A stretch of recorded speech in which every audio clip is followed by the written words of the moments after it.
sempre que uma autoridade, alguém importante, tem algum problema de saúde, isso é comentado de lá para cá, daqui para lá, e aparecem alternativas e tudo mais. Sempre assim. Lembro que tinha um governador da Bahia que ficou doente. Acordou um dia sentindo uma forte dor.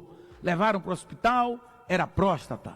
Ele teve que ser submetido a uma cirurgia de emergência e a partir daí, no leito do hospital mesmo, ele tirou uma foto e iniciou uma campanha, dizendo que a partir dali, todo o hospital na Bahia trataria da próstata. Vejam só, uma coisa que deveria já existir àquela altura. Isso foi na época, década de 90, se eu não estou enganado, década de 90. Agora acontece com o ex-presidente dos Estados Unidos, Joe Biden. 82 anos, foi diagnosticado com câncer de próstata com metástase nos ossos. Eu nunca tinha ouvido falar, mas quem sabe disso é o doutor Diego Capibaribe, que tem conversado conosco aqui sobre esses temas e volta a falar conosco. Doutor Diego Capibaribe, obrigado por ter vindo aqui mais uma vez. Bom dia. O que é isso? Câncer de próstata com metástase nos ossos que afetou o ex-presidente dos Estados Unidos, Joe Biden, certamente que afeta muitas outras pessoas, doutor Capibaribe. Bom dia, Lacerda, bom dia aos seus ouvintes, muito obrigado mais uma vez pelo convite, para participar do seu programa e poder dividir um pouquinho dessas informações tão importantes, sobre a saúde, e nesse momento agora a saúde, do homem, saúde da próstata.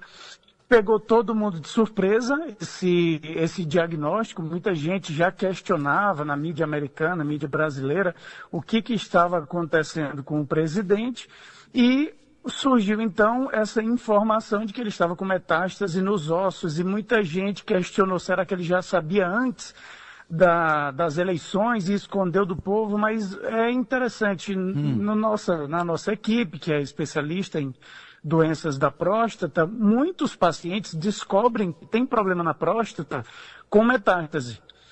As dores nos ossos, principalmente no esqueleto, que a gente chama de axial. Você pega ali os ossos longos e a parte dos ossos que sustentam o corpo, como a coluna, a bacia, e vai até mesmo a calota craniana, o crânio. O câncer de próstata, ele tem uma afinidade maior por esses ossos. Então, muitos pacientes que não cuidam da próstata ou que têm tumores muito agressivos, que assim que surgem já dão metástase, pacientes que têm o diagnóstico e não tratam de forma nenhuma, a evolução natural da doença é espalhar inicialmente para os ossos. Então, alguns pacientes podem ter, como a gente chama de fratura patológica, um osso que quebrou espontaneamente, sem nenhum trauma, nenhuma pancada ou queda. E quando vai ao médico, um ortopedista, no raio-x, na ressonância, na tomografia, identificam lesões suspeitas para câncer. Então, o câncer de próstata, como você falou, ele tem 82 anos, A maioria das pessoas desenvolve, quando vai desenvolver, em torno de 65 anos. Então, vamos dizer que ele desenvolveu aos 65, 70 anos de idade. Se ele não teve o diagnóstico ou não acompanhou, não fez exames, que é difícil, um presidente dos Estados Unidos não ter feito exames regulares, mesmo antes de ser presidente, como vice-presidente. Então, pode ser que ele esteja tratando isso já há muito tempo e a doença agora saiu de controle. Existe uma linha do tempo, mais ou menos, em que você trata um câncer de próstata e quando ele volta, até ele dar metástase, isso gira em torno de 8 anos. Desculpa, não dá metástase, mas depois que ele dá metástase, em torno de 8 anos, ele, claro que não é para todo mundo, muito paciente com metástase fica mais tempo bem, sem sentir nada e segue com a vida, e alguns pacientes a doença evolui mais rápido. Mas em média, com 8 anos, a doença começa a perder o controle, e aí começam a dar mais sintomas mais importantes, e então pode ser que o que aconteceu com ele já tinha o diagnóstico antes, e agora isso se tornou evidente demais para não estar na mídia ou no conhecimento das pessoas. Então existe uma linha do tempo no câncer de próstata. Sei. Doutor Capibaribe, então, minha curiosidade aqui como leigo, e imagino muitos ouvintes estão perguntando, gostaria que o senhor explicasse então, O câncer de próstata, sem essa palavra metástase. E o câncer de próstata com essa palavra metástase. No que difere? Metástase é quando o câncer ele sai do órgão onde ele se iniciou, porque todo câncer ele se inicia em algum órgão. Às vezes, quando o diagnóstico é dado de câncer, a pessoa sente alguma coisa, vai ao médico e o câncer está no corpo inteiro, é difícil saber exatamente de onde ele começou, porque ele pega a corrente sanguínea ou então a corrente linfática e pode se espalhar pelo corpo. E isso se chama metástase, ele vai encostando. Imagine que você jogou muito lixo no rio, e o rio tem um fluxo. Em algumas áreas do rio, pecinhas daquele lixo vão grudando. E em outras áreas do rio mais à frente, ele vai pegando, ele vai se agarrando em certas estruturas, vai jogando naquela corrente, que é a corrente sanguínea. Em algumas áreas ele emperra, ele cria raízes, cria vasos sanguíneos, chamado neovascularização, uma nova vascularização, e aí lá ele vai dar a metástase. Normalmente, o câncer, independente de onde ele venha, muitas vezes o câncer ele se origina no órgão, ele pode seguir pela corrente sanguínea ou pelos vasos linfáticos, a gente fala, né, em drenagem linfática, é um líquido que sai dos vasos. Então, cada câncer ele tem um tipo de corrente que ele tem mais preferência para seguir pelo corpo. Ele primeiro vai nos linfonodos, normalmente, são as ínguas que comumente os pacientes falam, estou com a íngua em tal lugar. Elas também incham em inflamações, então não é qualquer bolinha do corpo que é um tumor. A gente sempre vai explicando sobre câncer, e como tem muitos sintomas em comuns com outras doenças mais simples, a gente sempre vai dando essas pausas e reexplicando. Ó, a íngua no corpo é para onde o câncer vai primeiro. É a primeira metástase linfonodal, é quando ele semeia de onde ele saiu para onde ele está indo seguindo esse fluxo. Mas não é todo linfonodo aumentado. Uma dor de garganta deixa o pescoço cheio de bolinhas, linfonodos, mas não é câncer. Então a metástase é quando o tumor espalha, ele semeia, ele joga suas sementes no corpo e onde ela para, ela vai crescendo, vai atrapalhando o funcionamento daquele órgão, consumindo muita energia, sem produzir algo que sirva para o corpo. Então normalmente é a metástase que leva o paciente a falecer. Que é o que a gente mais tenta evitar tratando doenças no começo. Agora, então, o tumor. Sim, essa fase inicial, ou mesmo essa outra fase mais aguda, impediria ele da atividade?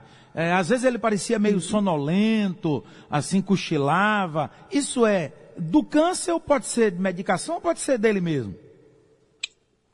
Essa pergunta é muito, muito boa. Como sempre, né, suas perguntas são quase uma prova de urologia aqui, Não, que eu tenho que estudar muito antes. Não, isso é muito bom. São perguntas, mas é bom porque dá uma floreia mais à discussão, né? E, bom, o principal tratamento hoje em dia para o câncer de próstata, quando ele já deu metástase, é o bloqueio da testosterona. A próstata se alimenta de testosterona. Então, no momento em que você corta a alimentação, ela pode até não morrer, o tumor, mas ele atrofia muito.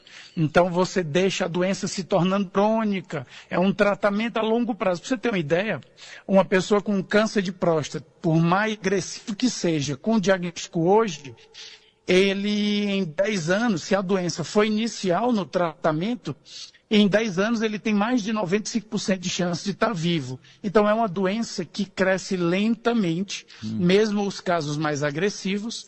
Quando você trata corretamente, ela se torna crônica para a maioria dos pacientes. Mas o tratamento, para ele se tornar crônico, você deixa o paciente um pouco debilitado, que a falta de testosterona faz com que os homens percam um pouco da vitalidade. É por isso que muita gente vai atrás de repor testosterona para se sentir mais animado, mais forte, dormir melhor. Então imagine uma pessoa com zero testosterona, não é baixo, é zero, totalmente. Você deixa a pessoa mais frágil. E aí você pode ter um idoso tropeçando mais, a gente via que ele tropeçava muito, porque ele perde musculatura nas pernas, não eleva a perna com tanta facilidade e começa a tropeçar, chutar o chão, chutar os degraus. o paciente dorme pior, tem mudança de humor, e ele pode diminuir também a função cognitiva, ou seja, a capacidade de raciocinar. A vitalidade, ele dorme pior e ele menos energia, ele pode cochilar com mais facilidade.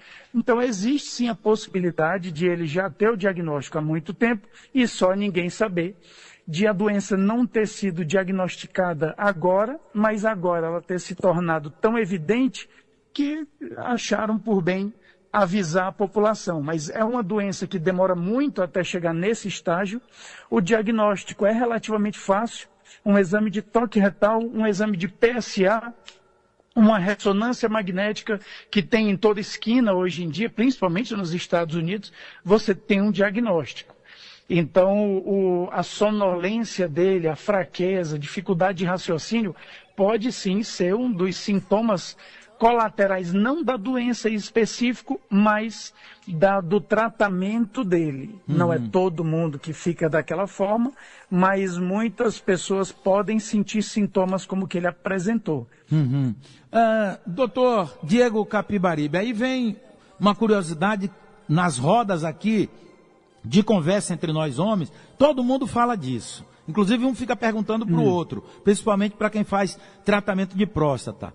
É verdade que baixa a impotência ou acaba, né, a capacidade sexual do homem? Qual é a realidade, qual é a verdade disso no tratamento de próstata, mesmo mais leve ou mais agressivo?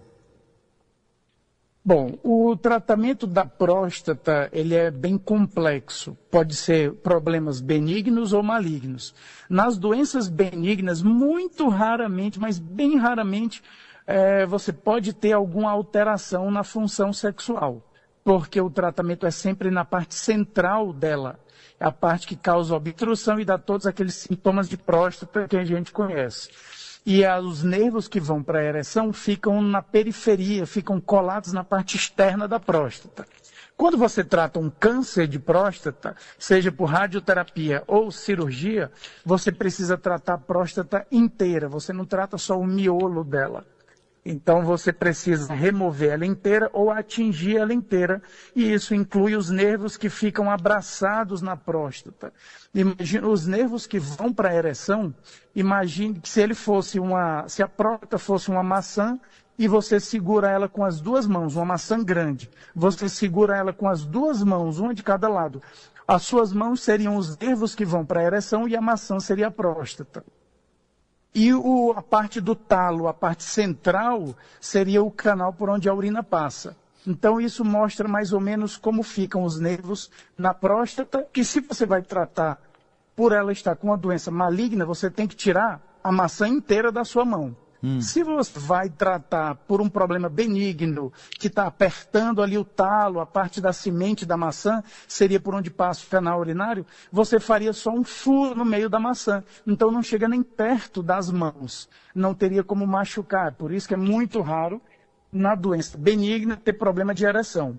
Agora, o tratamento do câncer de próstata avançado, mesmo que você não mexa nas mãos, mesmo que você não mexa na maçã, por assim dizer, o tratamento, ele bloqueia os hormônios masculinos e dá uma certa fragilidade ao paciente, pode gerar uma dificuldade para ter, não é especificamente a ereção, mas o desejo sexual. A falta total de testosterona não é a falta um pouquinho, não é tão um pouco baixa, mas a completa privação androgênica, que é o nome específico dessa terapia, faz com que o homem pense menos em relação sexual e, por continuidade, ele vai ter a dificuldade para ter ereção também, pela dificuldade de manter o estímulo.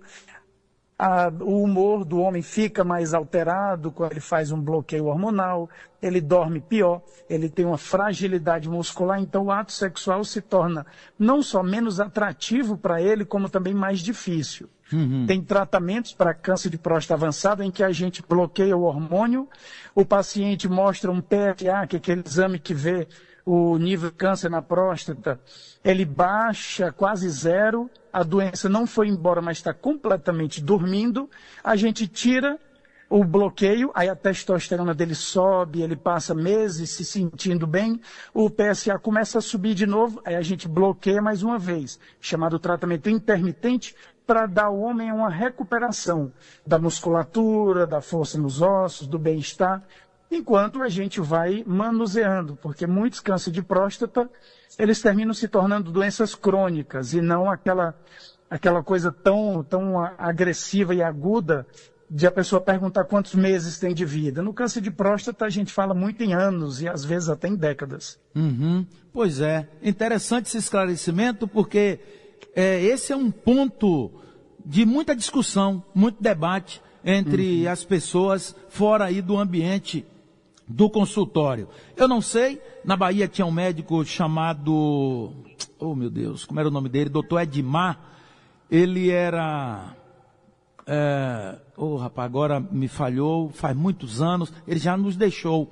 Mas ele fazia ele tinha pesquisas intensas naquele tempo, 1980, 90, em que nós não tínhamos tantos equipamentos, né, não tínhamos a pesquisa tão avançada como temos hoje. Era na base mesmo de anotar no caderno, lá no consultório. E ele atendia mulheres, fazia partos, né, e ele tinha pesquisas naquela época, já que hoje se divulga, ele já tinha, eu já ouvia ele falar naquele período, sobre relacionamento, sobre potência sexual, sobre o percentual de mulheres que realmente sentiam prazer e que não sentiam, enfim.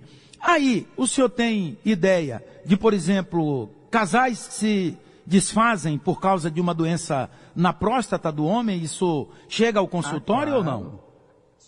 Chega. Eu não tenho números exatos aqui de quantos casais ou relacionamentos se afetam, porque não há uma pesquisa específica quanto a isso, que seria um tema até interessante de pesquisar, mas como mexe com duas vezes muito, quando se trata a próstata, os efeitos colaterais principais, mas não que são frequentes, são só os mais comuns.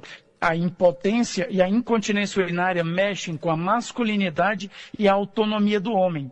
Então, o homem, quando ele está com isso afetado, eu não posso pegar uma carona que eu tenho medo de perder a urina e molhar o carro de uma pessoa. Não posso ir no ônibus, todo mundo olha por causa do cheiro de urina. Ou eu vou tentar ter relação sexual e o pênis não responde. Ou quando responde na hora do orgasmo, perco um pouco de urina. São assuntos que a gente discute nos ambulatórios, no consultório, quando lida com pacientes de câncer de próstata, que são extremamente importantes na vida do paciente. Mesmo ele curado do câncer de próstata, muitas vezes esses efeitos colaterais são mais danosos, porque ele tem uma vida agora que vai ser prolongada a perder de vista, mas ele perde a qualidade da vida, o motivo pelo qual ele está vivo, né? Que é ter o seu relacionamento com as pessoas ao redor, o relacionamento social e com a sua família. Então ele perde a capacidade de ter a ereção, de manter a ereção, ou de atender a funções sociais, ele deixa de ir para a igreja porque tem medo de perder a urina. E é um dos motivos pelo qual a cirurgia robótica foi criada e desenvolvida, para diminuir isso a níveis muito, muito baixos, para que não só a gente trate o paciente com câncer e dê a ele tempo de vida, mas dê a ele a vida de volta. Entregar ele de volta para a sua família, para a sua esposa, do jeito que a gente encontrou. Então, essa é a diferença para a cirurgia plástica, né? O paciente vem e volta melhor. Na cirurgia de câncer de próstata, muitos pacientes não sentem nada.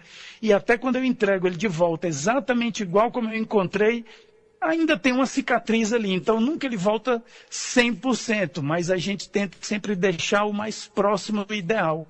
Porque isso afeta e acaba relacionamento. Tive muitos pacientes que pela perda da ereção, eles tiveram problemas no relacionamento, por conta da incontinência, tiveram dificuldades de sair de casa, de atender às funções sociais normais da vida dele, e isso abala muito. Então a gente se especializa e se dedica a tratar a próstata, não para dar um resultado de 100%, que é impossível, isso só para Deus, mas chegar o mais próximo disso está se tornando uma realidade cada vez mais comum. A robótica já está ajudando isso?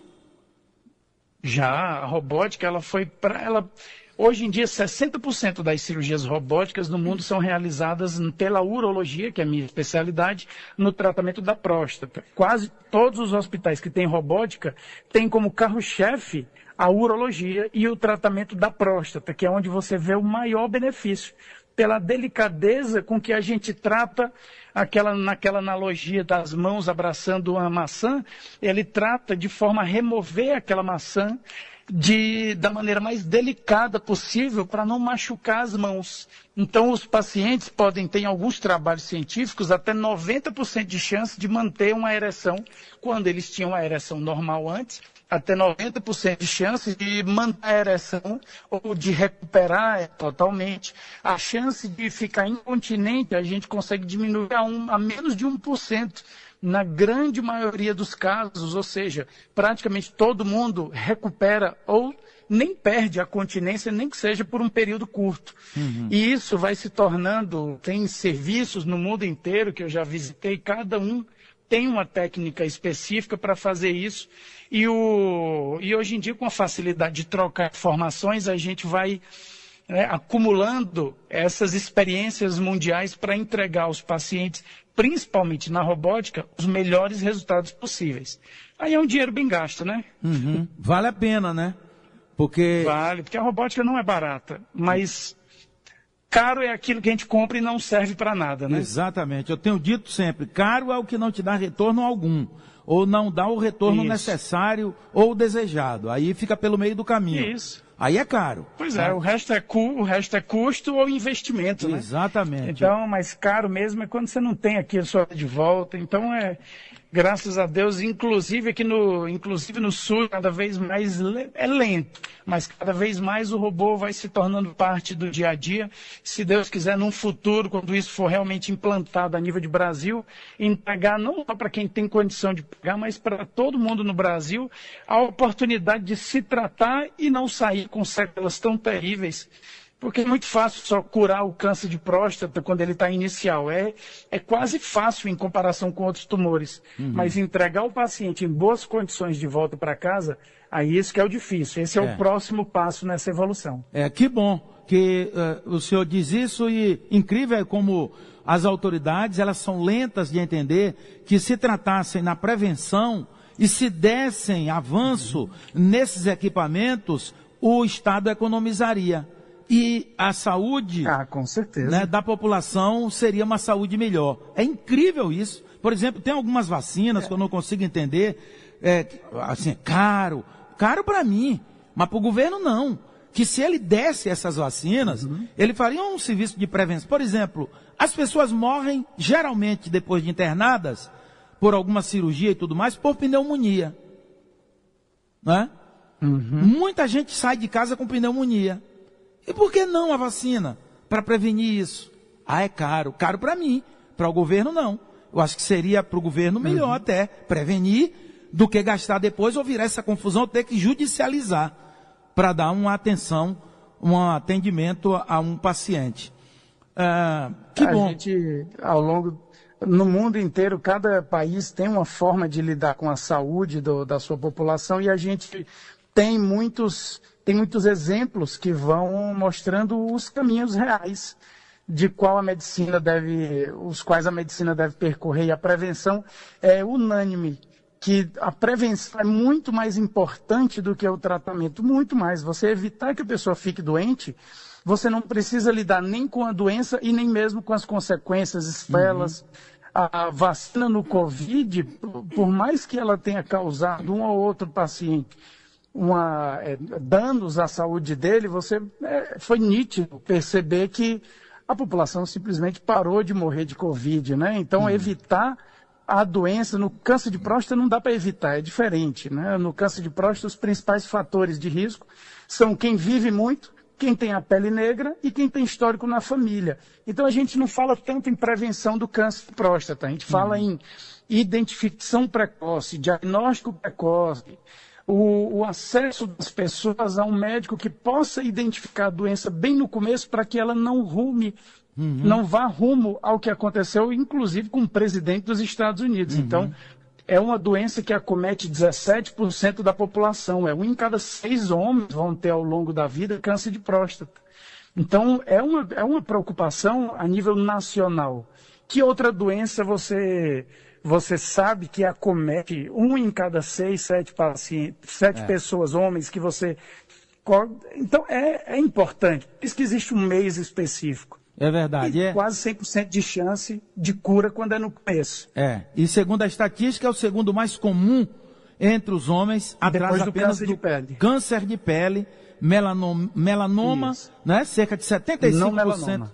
Não melanoma. Cerca de 75% dos casos no mundo ocorrem a partir dos 65 anos. Eu estou no grupo de risco, porque meu pai viveu 103 anos, minha família paterna vive muito, negro, mas felizmente nenhum caso conhecido na família. Então já há um atenuante. Mas eu faço a prevenção. Depois de algum tempo eu assustei e comecei a fazer a prevenção, já faz algum tempo faço, e recomendo sempre aos colegas que façam, porque realmente dá mais segurança, dá mais tranquilidade, e quando é descoberto logo, dá-se um tratamento bem legal, eficaz e que resolve. Né? Então... E não é mais obrigatório fazer, na verdade nunca foi obrigatório para o paciente fazer o exame do toque. Eu digo para os meus pacientes, se você não quiser fazer o exame do toque, ninguém vai lhe amarrar e isso aí da polícia. Mas vá pelo menos conversar com o médico, faça pelo menos um exame de PSA, qualquer coisa que você fizer é melhor do que nada. É verdade. Existem outros exames, são mais caros e mais complexos, mas o importante é você conversar com o médico. E se no momento da consulta você sentir que o exame do toque não vai lhe desagradar tanto, aí você faz, mas o médico tem outras ferramentas e outras formas de diagnosticar, de lhe orientar e outras doenças que ele pode identificar. Você não precisa ir no urologista simplesmente para ver câncer de próstata. E a gente vai dando as recomendações, mas não obrigações. São recomendações e são orientações. Então, o medo do exame do toque, ele tem que ser cada vez mais diminuído, porque ninguém obriga o paciente que vai para lá, ele vai para uma consulta, ele não vai para um paredão onde ele vai ser fuzilado, não. É verdade. Quem faz isso é a doença. E o livre-arbítrio também está no consultório médico, né? Afinal... Claro. Médico não é pai, médico é um amigo. Exatamente. Então é alguém que a gente vai para se consultar, para pedir uma opinião sobre um assunto que ele estudou muito. É verdade. Mas não para... Mas não é um pai, não se preocupe não, que ninguém fica de castigo lá, ninguém faz nada que não quer. É verdade. Para finalizarmos aqui, doutor Capibaribe, eu lembrei, o governador foi Paulo Souto, na Bahia, ele tinha 51 anos, isso foi em 1994, quando ele acordou com uma dor forte, madrugada, a diferença é que ele foi para o Sírio-Libanês fazer a cirurgia, né? Rápido, pega o avião, vai para o Sírio-Libanês, faz a cirurgia, mas ao menos ele fez a campanha e equipou os hospitais, naquele tempo que não era comum se falar em próstata, 1994, né? E aí ele disponibilizou. O problema é só ter que esperar, né? O problema é ter que esperar a gente que tem a influência política, ter todas as doenças que a gente já conhece, para que de um por um a gente vá desenvolvendo campanhas para tratar quem já sofre há muito tempo e não tem voz. Esse é que é o problema. Então vai ter muita coisa para acontecer, muita mulher para ter câncer de útero, para a gente ter mais campanhas, muita criança tem que morrer para a gente prevenir as outras. Não é? É sempre bom se antecipar e ter um planejamento, né? Em termos de medicina é isso. Exatamente, é incrível. O outro caso que eu lembrei aqui era o doutor Elcimar Coutinho. O senhor deve ter ouvido falar. Ele era ginecologista, farmacêutico, bioquímico, era um homem muito envolvido nas pesquisas e em Salvador ele atuou muito forte no hospital lá público, maternidade. Ele era um médico muito ligado à saúde pública e morreu em 2020. Morreu com 90 anos de idade, viveu bem, doutor Elcimar Coutinho. E veja bem, no tempo em que nós não tínhamos, inclusive, internet, ele já fazia pesquisa, já divulgava trabalhos, já tentava ajudar o governo ou os governos, mas os governos, às vezes, parece que quero ouvir esses conselhos, não, nem as orientações dos médicos, não. É desse jeito. Quando um fica doente, aí a notícia estoura, aí melhora um pouco para a gente aqui, lamentavelmente. Valeu, doutor Diego Capibaribe, que está na rede social. Você pode encontrar a rede social do doutor Diego, vai lá no Instagram, Diego Capibaribe, você encontra rápido, dr.diego.capibaribe. Diego. Tá, Isso. eu já estou seguindo aqui. E é muito bom. A rede do doutor Diego Capibaribe é muito boa. Valeu, doutor Diego, muito obrigado mais uma vez. Valeu. Um abraço para os seus ouvintes também. Muito obrigado pelo convite. Valeu, doutor Diego Capibaribe, é urologista, conversou conosco sobre câncer de próstata metastático, que apareceu no ex-presidente dos Estados Unidos, Joe Biden, mas aparece por aqui também nos pacientes dele.